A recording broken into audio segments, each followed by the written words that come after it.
Hi friends, welcome to Harshit PK channel. ఈరోజు Indian railway ఒక కొత్త నోటిఫికేషన్ రిలీజ్ చేసింది. గ్రూప్ డి ఆర్ఆర్బిలో గ్రూప్ డి పోస్ట్ అనమాట. ఇండియన్ రైల్వేలో చరిత్రలో అతిపెద్ద నోటిఫికేషన్ అని చెప్పుకోవచ్చు. 32,428 పోస్టులు. ఆ నోటిఫికేషన్ ఈరోజు రిలీజ్ చేయడం జరిగింది. దానికోసం క్లియర్గా తెలుసుకుందాం. సో ఎక్కడ స్కిప్ చేయకుండా చూడండి. Very very very very important అనమాట. జాబ్ యాస్పిరెంట్స్ ఎవరైనా ఉంటే కనుక చాలా క్లియర్గా చెప్పడం జరిగింది. అందరూ చూసి మీ రిలేటివ్స్కి మీ ఫ్రెండ్స్కి షేర్ చేస్తారని కోరుకుంటున్నాను. నోటిఫికేషన్లోకి వెళ్ళిపోదాం.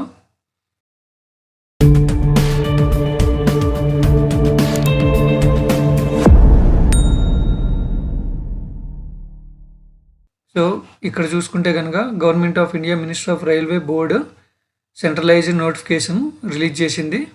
ఈ నోటిఫికేషన్ నెంబర్ వచ్చేసి 8/2024 ఆగస్టులో నోటిఫికేషన్ అనేది ప్రతిపాదించడం జరిగింది.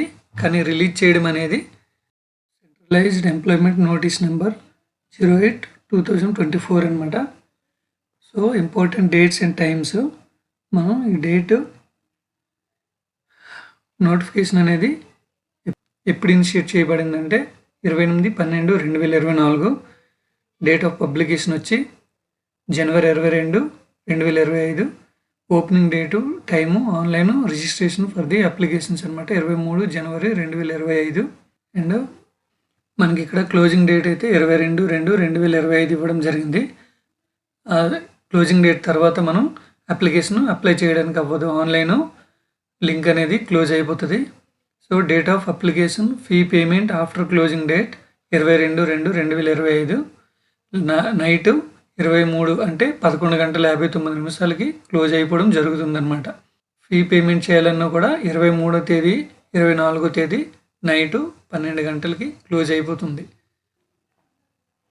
Date and time for modification window for corrections in application from with payment of modification fee. మనం ఏమైనా అప్లికేషన్లో చేంజెస్ చేయాలనుకున్నా వన్స్ సబ్మిట్ చేసిన తర్వాత మనం ఫీ పేమెంట్ చేసి మనకి మోడిఫికేషన్ చేసుకోవడానికి ఒక 10 days అయితే టైం ఇచ్చింది. అది 25/2/2025 నుంచి మార్చి 6 వరకు అనమాట. 10 days అయితే టైం ఇచ్చింది. ఫిబ్రవరి 25 నుంచి మార్చి 6 వరకు. సో మనం ఏమైనా మోడిఫికేషన్ చేసుకోవచ్చు. ఇక్కడ డీటెయిల్స్ ఆఫ్ వేకెన్సీస్ అని చూసుకుంటే కనుక మనకి various posts in level 1 of 7th CPC pay matrix అనమాట. మనకి ఇక్కడ ఇది లెవెల్ 1లోకి వస్తుంది అనమాట. ఇది మొత్తం 32,438 పోస్టులు అనేవి రిలీజ్ చేయడం జరిగింది. చాలా పెద్ద నోటిఫికేషన్ అండి. సో ఎవరు మిస్ చేసుకోకండి. ఇక్కడ ఏజ్ లిమిట్ అనేది ఇవ్వడం జరిగింది. ఏజ్ లిమిట్ 1/1/2025 జనవరి 1కి ఏజ్ అనేది క్యాలిక్యులేషన్ చేయడం జరుగుతుంది ఈ నోటిఫికేషన్కి. సో మీ ఏజ్ ఈ డేట్కి ఇచ్చిన ఎలిజిబిలిటీ డేట్తో మీరు చెక్ చేసుకోవాలండి. ఇప్పుడు ఫర్ ఎగ్జాంపుల్ 36 years పెట్టాడు కదా అన్రిజర్వ్డ్ క్యాండిడేట్స్కి. 1/1/2025కి 36 years 1 day అయినా కూడా ఎలిజిబిలిటీ కాదనమాట. సో అదే అనమాట డేటు యొక్క ఇంపార్టెన్స్. సో ఇప్పుడు ఇంపార్టెంట్ అండి, రిక్రూట్మెంట్ ప్రాసెస్ ఎన్ని స్టేజెస్లో జరుగుతుందంటే ఫస్ట్ వచ్చేసి CBT అండి, కంప్యూటర్ బేస్డ్ టెస్ట్. సో మనకి ఎగ్జామ్ అనేది కంప్యూటర్ బేస్డ్ టెస్ట్ ఉంటుంది. ఫిజికల్గా ఎగ్జామినేషన్ ఉండదు. మనం కంప్యూటర్లోనే ఎగ్జామ్ రాయాల్సి ఉంటుంది. ఎవరైనా ఫస్ట్ టైం రాయాలనుకున్నా ఒకసారి ప్రాక్టీస్ చేసుకోవాల్సి ఉంటుందన్నమాట. బాగా మీరు ఎగ్జామినేషన్కి ప్రాక్టీస్ అయిన తర్వాత కంప్యూటర్ బేస్డ్ టెస్ట్ ఏ విధంగా చేయాలో మీరు ఆన్లైన్లో చెక్ చేసుకోవచ్చు. తర్వాత ఫిజికల్ ఎఫిషియన్సీ టెస్ట్ ఉంటుంది. తర్వాత డాక్యుమెంట్ వెరిఫికేషన్, తర్వాత medical examination. First stage CBT select అయిన క్యాండిడేట్స్కి కాల్ లెటర్ లేదా అంటే ఆన్లైన్లో లేదా ఈమెయిల్ ద్వారా మీకు PETకి సెలెక్ట్ చేయడం జరుగుతుంది. ఫిజికల్ ఎఫిషియన్సీ టెస్ట్ అనమాట. అందులో సెలెక్ట్ అయిన వారికి షార్ట్ లిస్టింగ్ చేసి డాక్యుమెంట్ వెరిఫికేషన్కి పిలుస్తారు. అందులో సెలెక్ట్ అయిన వాళ్ళకి మెడికల్ ఎగ్జామినేషన్ ఉంటుందన్నమాట. ఇవన్నీ కూడా స్టెప్ బై స్టెప్ ప్రాసెస్ మీకు ఈమెయిల్ ద్వారా మెసేజ్ ద్వారా మీకు తెలియజేస్తారండి. లేదంటే అఫీషియల్ వెబ్సైట్లో కూడా మీరు చెక్ చేసుకోవచ్చు. ఎగ్జామ్లో నెగిటివ్ మార్కింగ్ ఉంటుంది. ఇది గుర్తుపెట్టుకోవాలి క్యాండిడేట్స్. 1/3 నెగిటివ్ మార్కింగ్ ఉంటుంది. అంటే 3 రాంగ్ చేయడం వల్ల మనం ప్లస్ చేసిన అంటే కరెక్ట్ చేసిన ఒక బిట్ అయితే పోతుందన్నమాట. అంటే ఒక 3 తప్పులు చేయడం వల్ల రైట్ చేసినది కూడా పోతుంది. మొత్తం 4 బిట్లు అనేవి మనం మార్కులు అనేవి కోల్పోవడం జరుగుతుందన్నమాట. అలాగే రైల్వే ఇంకో ఫెసిలిటీ కూడా కల్పించింది. క్యాండిడేట్స్ ఎగ్జామినేషన్ సెంటర్ వెళ్ళడానికి ఫ్రీ ట్రావెల్ ఫెసిలిటీ కూడా కల్పించింది అనమాట. ఎస్సీ ఎస్టీ క్యాండిడేట్స్కి అనమాట. సో క్యాండిడేట్స్ ఈ ఫెసిలిటీ కూడా యూజ్ చేసుకోవచ్చు. వేకెన్సీస్ కింద మనం డిస్క్రిప్షన్ అంటే ఫుల్గా డీటెయిల్గా మాట్లాడుకుందాం. మెడికల్ స్టాండర్డ్స్ వచ్చేసి A2 నుంచి అండ్ బిలో అనమాట. A2, A3, B1, B2, C1, C2. A1 అనేది లోకో పైలట్లకి, అసిస్టెంట్ స్టేషన్ మాస్టర్స్కి వాళ్ళకు ఉంటుంది. దీనికి మాత్రం A2 A నుంచి బిలో అనమాట సరిపోతుంది. కలర్ విజన్ ఇలా ఏమున్నా కూడా ఇక్కడ వర్క్షాప్స్కి అనమాట నడుస్తుంది. 6/6, 6/9 ఇలా వాళ్ళ మెడికల్ కేటగిరీ బట్టి డివైడ్ చేయడం జరుగుతుంది. నో ప్రాబ్లం అండి. సో నిరభ్యంతరంగా ఏ ఐ ప్రాబ్లం ఉన్నా కూడా వాళ్ళు అప్లై చేసుకునే అవకాశం ఈ జాబ్స్కి అయితే ఉంటుంది. ఈ ఏజ్ లిమిట్ వచ్చేసి 18 ఇయర్స్ నుంచి 33 సంవత్సరాలు, 18 ఇయర్స్ టు 33 ఇయర్స్ అనమాట. అండ్ అది age as applicable to the central notification 18 years to 36 అనమాట. ఇంతకుముందు 33 ఉండేది, ఇప్పుడు 36 వరకు చేయడం జరిగిందనమాట. ఇక్కడ ఏజ్ రిలాక్సేషన్ అంటే వయసు సడలింపు. అంటే ఫర్ ఎగ్జాంపుల్ 36 ఇయర్స్ దాటిన వాళ్ళకి కూడా సడలింపు అనేది ఇచ్చింది. సో ఓబీసీ వాళ్ళకి, నాన్ క్రిమినల్ ఇయర్స్కి అనమాట 3 ఇయర్స్, ఎస్సీ ఎస్టీ వాళ్ళకి 5 ఇయర్స్, ఎక్స్ సర్వీస్ మ్యాన్ వాళ్ళకి 6 ఇయర్స్ అనమాట. సో ఎక్స్ సర్వీస్ మ్యాన్ ఇక్కడ గమనించాల్సింది ఏంటంటే 6 years after deduction of length of service from age. వాళ్ళకి ప్రజెంట్ ఉన్న ఏజ్లో నుంచి వాళ్ళు సర్వీస్ చేసిన ఇయర్స్ని తీసేస్తే ఇంకా ఉన్న ఏజ్లోకి 6 సంవత్సరాలు ఇంకా ఎక్స్ట్రాగా ఉంటుందన్నమాట వాళ్ళకి సడలింపు. అంటే మీకు అర్థమైందండి. వాళ్ళ ఏజ్ ఇప్పుడు ఎంతైతే ఉందో దాని నుంచి వాళ్ళ సర్వీస్ అనేది మైనస్ చేస్తే వచ్చే ఏజ్కి 6 ఇయర్స్ కలుపుకోవచ్చు అనమాట. అప్పటి వరకు వాళ్ళు అప్లై చేసుకోవచ్చు. ఆ ఏజ్ వరకు వాళ్ళు ఈ జాబ్కి అప్లై చేసుకోవచ్చు.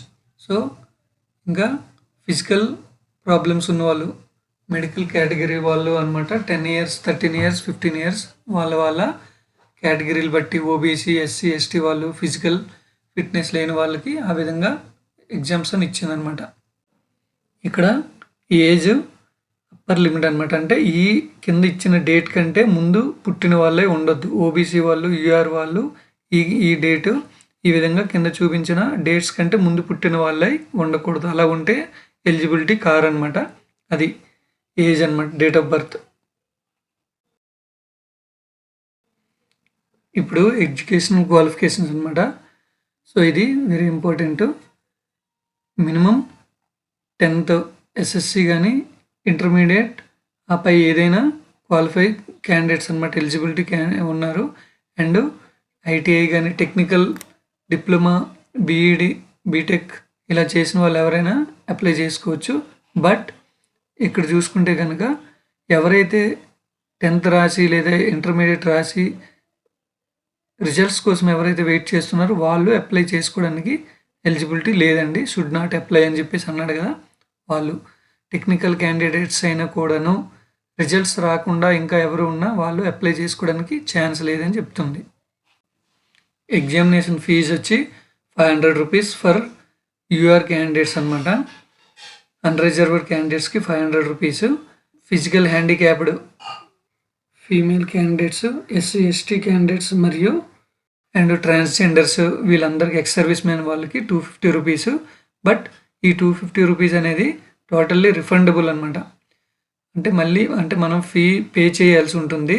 తర్వాత మనం ఎగ్జామ్కి అటెండ్ అయిన రోజు మళ్ళీ మనకి రిఫండ్ చేస్తారు మన అకౌంట్. అంటే మనం యూపీఐ ద్వారా చేసి ఉంటాం, యూపీఐ ద్వారా మనకి రిఫండ్ చేస్తారు. క్రెడిట్ కార్డ్, డెబిట్ కార్డ్ ద్వారా ఏ విధంగా అయితే మనం పేమెంట్ చేసి ఉంటామో ఆ విధంగా మళ్ళీ మనకి రిఫండ్ ఇస్తారు. బట్ యూఆర్ క్యాండిడేట్స్కి మాత్రం 400 రూపీస్ అనేది రిఫండ్ చేస్తారు. 100 రూపీస్ అనేది ఉంచేసుకుంటారనమాట ఎగ్జామినేషన్ ఫీగా. ఓకేనండి. మనం పేమెంట్ అనేది credit card, debit card, UPI దేని ద్వారానైనా చేయొచ్చు అనమాట. ఇక్కడ ఎకనామికల్లీ బ్యాక్వర్డ్ క్లాసెస్ ఎవరైతే వార్షిక ఆదాయం అంటే సంవత్సర ఆదాయం వాళ్ళకి 50,000 కంటే తక్కువ ఉందో వాళ్ళు ఈ డాక్యుమెంట్ కనుక సబ్మిట్ చేస్తే వాళ్ళకి టోటల్లీ ఫ్రీ ఉంటుందన్నమాట. ఫీ ఎగ్జామ్షన్, వాళ్ళకి ఫీ అనేది ఉండదు. సో ఈ ఈబీసీ సర్టిఫికేట్ కావాలంటే కింద ఒక ఫార్మేట్ ఉంటుంది. ఆ ఫార్మేట్ని మీ తహసీల్దార్ నుంచి పొందాల్సి ఉంటుందన్నమాట. రైల్వే యాక్ట్ అప్రెంటిస్ ఎవరైతే కంప్లీట్ చేసుకుని ఉన్నారో వాళ్ళు వెరీ వెరీ ఇంపార్టెంట్ అంటే ఇన్స్ట్రక్షన్ అనమాట. వాళ్ళు కంపల్సరీ రిజిస్టర్ చేసుకుని ఉండాలి. ఎన్ఏసి నుంచి కానీ సిఏఎస్ నుంచి, అంటే కోర్స్ కంప్లీటెడ్ యాక్ట్ అప్రెంటిస్ అని చెప్పేసి ఉంటుందన్నమాట. ఎన్సివిటి వొకేషనల్ ట్రైనింగ్ అనమాట. సో ఇవి కనుక సబ్మిట్ చేస్తే వాళ్ళకి వేకెన్సీస్ అనేవి సపరేట్గా ఇండికేట్ చేయడం జరిగిందనమాట. ఎందుకంటే వాళ్ళు ఆల్రెడీ ట్రైన్డ్ అనమాట. ఈ రైల్వే జాబ్స్కి కావాల్సిన కోర్స్ని ముందే వాళ్ళు నేర్చుకుని ఉంటుంటారు కాబట్టి వాళ్ళకి స్పెషల్ బెనిఫిట్ అనమాట. అండ్ అలాగే no objects certificate for serving employees ఎవరైతే వేరే డిపార్ట్మెంట్లో జాబ్ చేస్తున్న వాళ్ళు అయితే ఉంటారో వాళ్ళు అప్లై చేయాలనుకుంటే కనుక వాళ్ళ ఆఫీస్ నుంచి నో అబ్జెక్షన్ సర్టిఫికేట్ అనేది పొందాల్సి ఉంటుందన్నమాట. ఇక్కడ మనం మెయిన్ స్టెప్కి వచ్చేసామండి, recruitment process. So first computer based test, second physical efficiency test, third document verification and medical examination అని 4 స్టేజెస్లో ఉంటుంది. అభ్యర్థులు గమనించాల్సి ఉంటుందన్నమాట. 1 by 1 ఎలిజిబిలిటీ క్యాండిడేట్స్కి నోటిఫై చేసి నెక్స్ట్ టెస్ట్కి అనమాట పిలవడం జరుగుతుంది. ఇలా ఒక్కొక్క దానికి ఎలిజిబిలిటీ క్యాండిడేట్స్కి త్రూ అఫీషియల్ వెబ్సైట్ ద్వారా కానీ మీ మొబైల్ నెంబర్, రిజిస్టర్డ్ మొబైల్ నెంబర్కి కానీ ఈమెయిల్కి కానీ మీకు సెండ్ చేయడం జరుగుతుంది. అది చూసుకుంటూ మీరు నెక్స్ట్ ఎగ్జామినేషన్ డేట్ ఎప్పుడు ఉంటుందనేది మీరు అలర్ట్గా ఉండాల్సి ఉంటుందన్నమాట. First stage computer based test. ఎగ్జామినేషన్కి టోటల్గా 90 మినిట్స్ ఉంటుందండి. 90 మినిట్స్ 100 క్వశ్చన్స్ అనమాట. చూడండి, అంటే 100 క్వశ్చన్కి 100 మినిట్స్ కూడా లేదు. సో జనరల్ సైన్స్ వచ్చి 25 marks, mathematics 25 marks, general intelligence and reasoning 30 marks, general awareness and current affairs 20 marks. టోటల్గా 100 క్వశ్చన్స్ అనమాట. 90 మినిట్స్, 1.5 అవర్ అనమాట. There will be negative marking and 1/3 marks will be deducted from each wrong answer అనమాట. ప్రతి wrong ఆన్సర్కి ఒక 0.3 marks అనేవి cut చేయడం జరుగుతుంది. అంటే 3 రాంగ్ ఆన్సర్ చేస్తే ఒక రైట్ ఆన్సర్ కూడా పోతుందన్నమాట. సో ఇక్కడ మ్యాథమెటిక్స్ సిలబస్ కనుక చూసుకుంటే మ్యాథమెటిక్స్లో ఏమొస్తాయి, జనరల్ సైన్స్లో ఏమొస్తాయి, జనరల్ అవేర్నెస్ ఇవంతా వేరే వీడియో చేద్దాము. లెంత్ ఎక్కువైపోద్ది కాబట్టి సిలబస్ గురించి మనం వేరే వీడియో చేసుకుందాం. నెక్స్ట్ స్టెప్ అనమాట ఫిజికల్ ఎఫిషియన్సీ టెస్ట్. అంటే ఎగ్జామ్ సిబిటి పాస్ అయిన సెలెక్టెడ్ క్యాండిడేట్స్కి పీఈటీ ఉంటుందన్నమాట. పీఈటీలో ఏముంటుంది అంటే కనుక మేల్ క్యాండిడేట్స్కి, ఫీమేల్ క్యాండిడేట్స్కి సెపరేట్గా ఉంటుంది.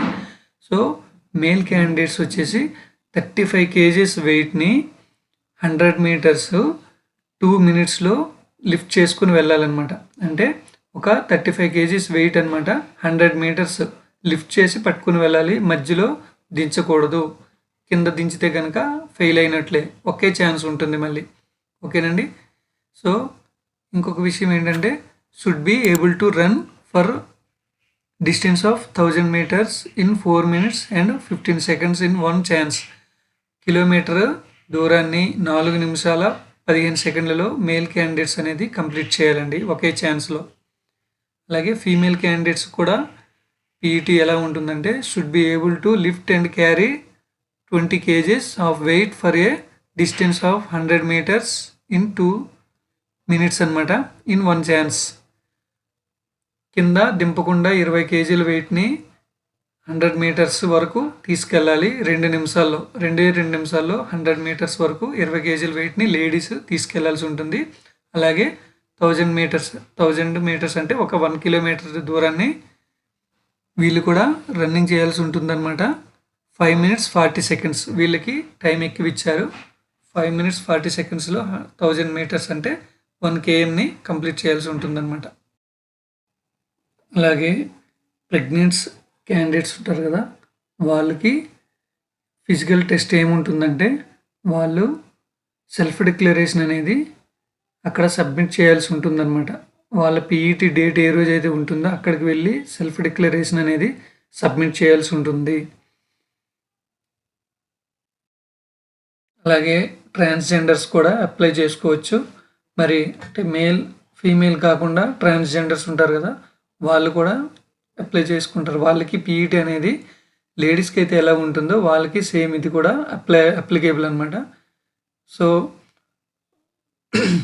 ట్రాన్స్జెండర్స్కి లేడీస్కి ఈక్వలెంట్ పీఈటీ ఉంటుంది. ఇంపార్టెంట్ స్టెప్ అనమాట హౌ టు అప్లై. ఇక్కడ మనం అప్లికేషన్ ఏ విధంగా అప్లై చేయాలంటే, ఇప్పటి వరకు రైల్వే నోటిఫికేషన్ ఎవరైతే అప్లై చేసుకోలేదో వాళ్ళు క్రియేట్ అన్ అకౌంట్ అనమాట. రైల్వేలో ఆర్ఆర్బీలో ఒక అకౌంట్ క్రియేట్ చేసుకోవాలి. క్రియేట్ చేసుకున్న తర్వాత అంటే ఏ విధంగా అంటే ఈమెయిల్ మొబైల్ నెంబర్తో అకౌంట్ క్రియేట్ చేసుకున్న తర్వాత వాళ్ళు లాగిన్ చేసుకోవాల్సి ఉంటుందన్నమాట. లాగిన్ చేసుకొని వాళ్ళ education details, personal details, contact details అన్నీ ఇవ్వాల్సి ఉంటుంది. ఎడ్యుకేషనల్ మొత్తం సబ్మిట్ చేసిన తర్వాత మన అకౌంట్ క్రియేట్ అవుతుంది. అప్పుడు నోటిఫికేషన్లోనికి ఎంటర్ అయ్యాక మనం నోటిఫికేషన్ని అప్లికేషన్ అప్లై చేయడానికి ఉంటుంది. ఆన్లైన్ అప్లికేషన్ పెట్టే ముందు me all documents, photo, signature అన్నీ కూడాను స్కాన్డ్ కాపీస్ ఫోటో తీసుకొని డాక్యుమెంట్ రూపంలో చేసుకొని పెట్టుకోవాలి. మనం ఆన్లైన్ అప్లికేషన్ సబ్మిట్ చేయాలంటే అవన్నీ కూడా అప్లోడ్ చేయాల్సి ఉంటుంది. కాబట్టి సంబంధిత కేబీస్లో ఎంతైతే ఇచ్చాడో ఆ కేబీస్లో మనం చేసుకోవాల్సి ఉంటుందన్నమాట, అప్లోడ్ చేయాల్సి ఉంటుంది. వెరీ వెరీ ఇంపార్టెంట్, మన సిగ్నేచర్ వచ్చేసి బ్లాక్ ఇంక్ పెన్తో మాత్రమే వైట్ పేపర్ మీద పెట్టి అప్లోడ్ చేయాల్సి ఉంటుంది. ఎవరికి తెలీదు, నార్మల్గా బ్లూ ఇంక్ పెన్తో సిగ్నేచర్ చేసి అప్లోడ్ చేస్తే రిజెక్ట్ అవుతుందండి. సో బ్లాక్ ఇంక్ పెన్తో మాత్రమే సైన్ చేయాల్సి ఉంటుంది. అండ్ సిగ్నేచర్ వచ్చేసి బ్లాక్ లెటర్స్ అంటే క్యాపిటల్ లెటర్స్, బ్లాక్ లెటర్స్లో ఉండొద్దు, రన్నింగ్ హ్యాండ్ రైటింగ్లో ఉండాలన్నమాట. అలా ఉంటేనే సిగ్నేచర్ వ్యాలిడ్ అవుతుంది. ఫోటో సైజు కూడా ఇక్కడ 50 KB లోపల ఉండాలి. డైమెన్షన్స్ కూడా ఇచ్చారు, దాన్ని ఫాలో అయ్యి మనం అప్లోడ్ చేసుకోవాల్సి ఉంటుంది. అప్లికేషన్ ఏ విధంగా అప్లికేషన్ అప్లై చేయాలనేది నేను సెకండ్ వీడియోలో మీకు నోటిఫికేషన్ స్టార్ట్ అయిన రోజు నుంచి నేను వెంటనే చెప్తాను. ఓకేనండి. General guidelines for submission of online application అనమాట. మనం ఆన్లైన్ అకౌంట్ క్రియేట్ చేసుకున్న తర్వాత మనం అప్లికేషన్ స్టార్ట్ చేసే ముందు ఒకసారి రీచెక్ చేసుకోవాలి. గైడ్లైన్స్ అన్నీ చదువుకోవాలి. చదువుకున్న తర్వాత మాత్రమే చెక్ బాక్స్ టిక్ చేసి మనం ముందుకెళ్ళాలన్నమాట. అండ్ ఈ లాంగ్వేజెస్ వచ్చేసి ఎగ్జామినేషన్ 13 రీజనల్ లాంగ్వేజెస్లో ఉంటుందన్నమాట. ఇంగ్లీష్, హిందీతో పాటుగా అస్సామీ, బెంగాలీ, తెలుగు, కన్నడ, కోల్కతా, మలయాళీ, కొంకణి ఇలా ఈ విధంగా మరాఠీ అన్ని లాంగ్వేజెస్లో ఉంటుంది. అప్లై చేసేసాము, సబ్మిట్ అయిపోయింది. పొరపాటున ఏవైనా మిస్టేక్స్ ఉన్నాయి, సో మార్చుకోవాలనుకుంటున్నాము. అప్పుడు ఎలా అనుకుంటున్నారా? అయితే కనుక మీరు ఒక 250 రూపీస్ పేమెంట్ చేసి దాన్ని మోడిఫికేషన్ చేసుకునే ఛాన్స్ ఉంటుంది. ఫస్ట్ స్టార్టింగ్లో చెప్పాను కదా, మీకు ఏవైనా కరెక్షన్స్ ఉంటే కనుక ఫిబ్రవరి 25 నుంచి మార్చ్ 6 వరకు కరెక్షన్ చేసుకోవడానికి 10 days అనమాట ఛాన్స్ ఇచ్చారు. అది కూడా 250 రూపీస్ నాన్ రిఫండబుల్ పేమెంట్ అనమాట. మనం పే చేసిన తర్వాత మళ్ళీ రాదు. ఓకేనండి. అలాగే ఇన్వాలిడ్ అప్లికేషన్స్, రిజెక్షన్స్, ఈ కారణాల చేత అప్లికేషన్ ఇన్వాలిడ్ అవ్వచ్చు. సో ఇది ఇంపార్టెంట్ అనమాట. ఫోటో కరెక్ట్గా క్లారిటీగా ఉండాలి, సైడ్ యాంగిల్లో ఉండొద్దు, టోపీ పెట్టుకొని కానీ గాగుల్స్ పెట్టుకొని కానీ ఫోటో ఉండొద్దు, ఇన్వాలిడ్ ఫార్మేట్లో ఉండొద్దు. సో ఈ ఇవన్నీ ఏవైనా రీజన్స్ ఉంటే కనుక మీ అప్లికేషన్ రిజెక్ట్ అవుతుంది. సో ఏవైతే ఫార్మేట్ చెప్పాడో ఆ ఫార్మేట్ని ఫాలో అయ్యి ఫోటోని కరెక్ట్గా క్లియర్గా అప్లై చేసుకోవాల్సి ఉంటుంది. ఇండియన్ రైల్వే వెబ్సైట్స్ అన్నమాట. Details of various RRBs, railway recruitment బోర్డుల వెబ్సైట్లు, ఫోన్ నెంబర్స్ మరియు రైల్వే రిక్రూట్మెంట్ సెల్ వెబ్సైట్ అన్నమాట. మనం సంబంధిత రైల్వే వెబ్సైట్లోకి వెళ్ళి అఫీషియల్ వెబ్సైట్లోకి వెళ్ళి అప్లై చేసుకోవచ్చు. ఇక్కడ మనకి మెన్షన్ చేయడం జరిగిందండి. ఇక్కడ కొన్ని టెర్మినాలజీ ఇచ్చారు, అవి మనకి ఏంటనే అర్థం కాకపోవచ్చు. సిబిటి అంటే కంప్యూటర్ బేస్డ్ టెస్ట్, పీఈటీ అంటే ఫిజికల్ ఎఫిషియన్సీ టెస్ట్, డివి అంటే డాక్యుమెంట్ వెరిఫికేషన్, ఎంఈ అంటే medical examination, సిసిఏఏ course completed act apprentice, EBC economically backward classes, EWS economically weaker section, ఈ విధంగా ఎక్స్ సర్వీస్ మెన్ ఈఎస్ఎం అంటే ఈ విధంగా టర్మ్స్ అనేది యూజ్ చేసుకోవాల్సి. ఇక్కడ నుంచి ఈ రైల్వే అప్లికేషన్కి కావాల్సిన సర్టిఫికేట్స్ అన్నమాట. మీరు ఈబీసీ అనుకోండి, ఈబీసీ సర్టిఫికేట్ డౌన్లోడ్ చేసి మీ ఎంఆర్ఓ చేత, తహసీల్దార్ చేత సైన్ చేయించి స్టాంప్ వేయించుకున్నాక ఫోటో తీసుకొని అప్లోడ్ చేయాల్సి ఉంటుంది. సెల్ఫ్ డిక్లరేషన్ ఫామ్ కావచ్చు, ఓబీసీ క్యాండిడేట్స్ కావచ్చు, ఎస్సీ ఎస్టీ క్యాండిడేట్స్, వాళ్ళకి కావాల్సిన అప్లికేషన్ని ఇక్కడ ప్రింట్ తీసుకొని వాళ్ళు సైన్ చేయించి అప్లోడ్ చేయాల్సి ఉంటుందన్నమాట డాక్యుమెంట్స్. సో ఈ ఫార్మాట్స్ అన్నీ ఎవరికి కావాల్సిన వాళ్ళు డౌన్లోడ్ చేసుకోవాల్సి ఉంటుంది. మీకు కావాల్సిన డాక్యుమెంట్ని కింద లింక్ ఇస్తాను, మీరు డౌన్లోడ్ చేసుకోవచ్చు. ఆ లింక్ ద్వారాగా మీకు కావాల్సిన ఫార్మాట్ని డౌన్లోడ్ చేసుకోవడానికి వీలు ఉంటుందండి. సో ఇక్కడ స్పీడ్గా చూపించేస్తాను, ఎందుకంటే లెంత్ ఎక్కువ అయిపోతుంది కాబట్టి. ఓకేనండి. నెక్స్ట్ ఇప్పుడు మనం జాబ్ పారామీటర్స్ అన్నమాట. వేకెన్సీస్ రైల్వే జోన్ బట్టి ఇక్కడ మనకి వేకెన్సీస్ ఇవ్వడం జరిగింది. సో ఇక్కడ వెస్టర్న్ రైల్వేలో చూసుకుంటే కనుక ముంబై అసిస్టెంట్స్ వచ్చేసి అసిస్టెంట్ అనమాట, ఎస్ఎన్టీ అంటే సిగ్నల్ అండ్ టెలికమ్యూనికేషన్లో యూఆర్కి ఎన్ని, ఎస్సీ ఎస్టీకి ఎన్ని, ఓబీసీకి ఎన్ని, ఎక్స్ సర్వీస్ మెన్కి ఎన్ని, ఈ విధంగా టోటల్ ఎన్ని. And assistant workshop, assistant bridge, assistant carriage wagon, assistant loco shed, assistant PWA, assistant train lighting అనమాట. ఈ విధంగా ట్రాక్ మ్యాన్, పాయింట్స్ మ్యాన్ ఈ విధంగా ఉంటుంది. దాని కేటగిరీలు బట్టి వేకెన్సీస్ అనేవి చూపించడం జరుగుతుంది. మీరు ఏ జోన్లో పెట్టాలనుకుంటున్నారో ఆ జోన్ తాలూగా వేకెన్సీస్ చెక్ చేసుకొని మీరు ఏ కేటగిరీ అయితే related UR, SC, ST, OBC ఆ రిలేటెడ్ కేటగిరీ రిలేటెడ్ జోన్కి మీరు అప్లై చేసుకోవచ్చు అనమాట.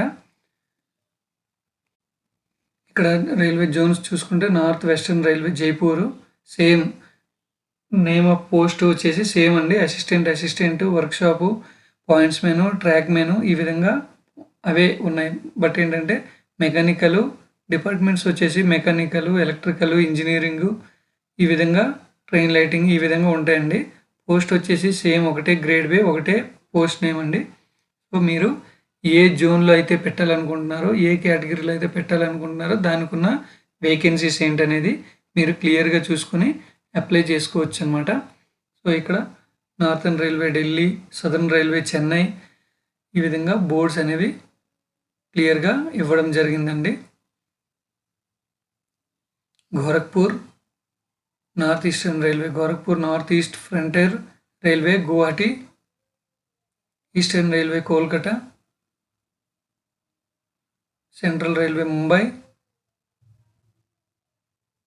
East central railway Hajipur,